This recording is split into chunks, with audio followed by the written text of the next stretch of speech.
আসসালামু আলাইকুম। মারুফ একাডেমির পক্ষ থেকে তোমাদের সকলকে স্বাগতম। এইচএসসির একটা টপিক যেটা হচ্ছে কোয়ান্টাম সংখ্যা, যেটা নিয়ে অনেকের অনেক সমস্যা থাকে।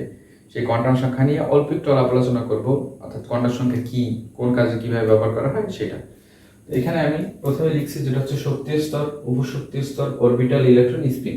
এগুলো আসলে কি, কোয়ান্টাম সংখ্যা কেন ব্যবহার করা হয়? কোয়ান্টাম সংখ্যা ব্যবহার করা হচ্ছে একটা ইলেকট্রনকে আমি কিভাবে পাইতে পারি, মানে একটা ইলেকট্রনকে আমি কোন কোন জায়গায় পাইতে পারি। প্রথমে আমি শক্তি স্তরে পাবো, তারপর পাবো উপশক্তি স্তরে, তারপর পাবো অরবিটালের মধ্যে। মানে প্রথমে যদি শক্তি স্তরের মধ্যে প্রবেশ করি, তারপরে আমার যাইতে হবে উপশক্তি স্তরের মধ্যে, তারপরে যাইতে হবে অরবিটালের মধ্যে, এবং লাস্ট অরবিটালের মধ্যে আমি একটা ইলেকট্রনকে পাইতে পারি।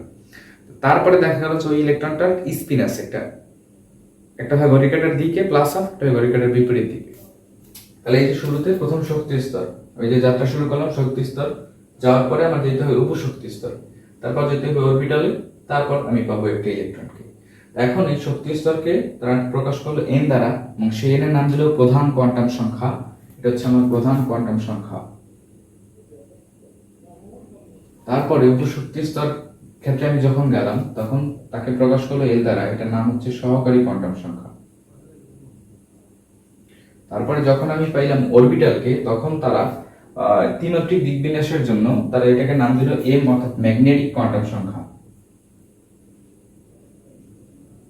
এরপরে আমি ইলেকট্রন পাইলাম, এবং ইলেকট্রন পাওয়ার পরে যখন আমি জানতে পারলাম যে ইলেকট্রনের নিজের স্পিন আছে, একটা প্লাস হাফ একটা মাইনাস হাফ, তো তখন স্পিনকে এস দ্বারা প্রকাশ করা হচ্ছে, এবং সেখানে একটা হচ্ছে প্লাস হাফ একটা হচ্ছে মাইনাস হাফ। এতটুকু শেষ। এরপরে যখন আমি শক্তি স্তর সম্পর্কে জানলাম, তখন ওই শক্তি স্তরে কতগুলো উপশক্তি স্তর আছে সেটা আমি বের করতে পারবো। এখন সেটা হচ্ছে উপশক্তি স্তর সংখ্যা সমান n। আমার যদি শক্তি স্তর একটা হয়, উপশক্তি স্তর হবে একটা। এরপরে অরবিটাল, আমি যদি শক্তি স্তর সম্পর্কে জানতে পারি, তাহলে কয়টা অরবিটাল আছে সেটাও জানতে পারি। সেটা নির্ণয় সূত্র হচ্ছে n স্কয়ার, মোট ইলেকট্রন সংখ্যা। আর আমরা জানি যে একটা অরবিটালের ক্ষেত্রে সর্বোচ্চ দুইটা ইলেকট্রন থাকতে পারে, তাহলে n স্কয়ার অরবিটালের ক্ষেত্রে ইলেকট্রন থাকতে পারে 2n স্কয়ার।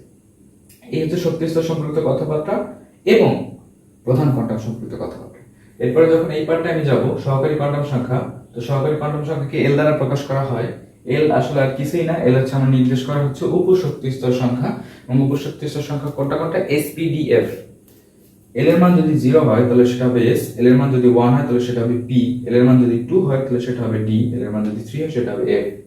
এখন উপশক্তি স্তর, তো এল এর তো নিজে উপশক্তি স্তর, এটার জন্য আর উপশক্তি স্তর বের করলে না, ডাইরেক্ট আমি বের করবো অরবিটাল। তো উপশক্তি স্তরের জন্য বা এল এর মানের জন্য অরবিটাল নির্ণয়ের সূত্রটা হচ্ছে 12+1।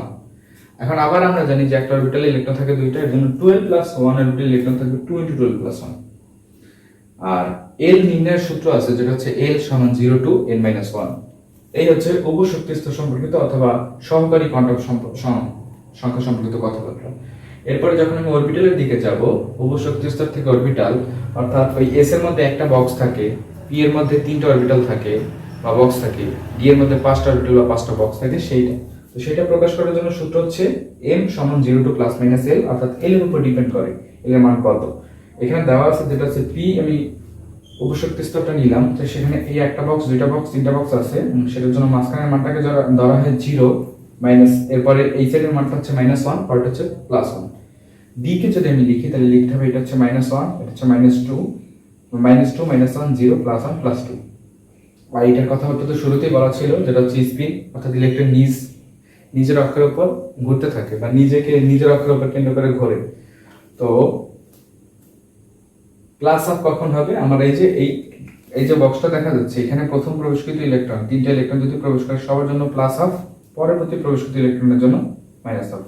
মানে প্রথম 1 2 3 4 5টার জন্য প্লাস হাফ, 6 7 8 9 10 দশম ইলেকট্রনের জন্য মাইনাস হাফ।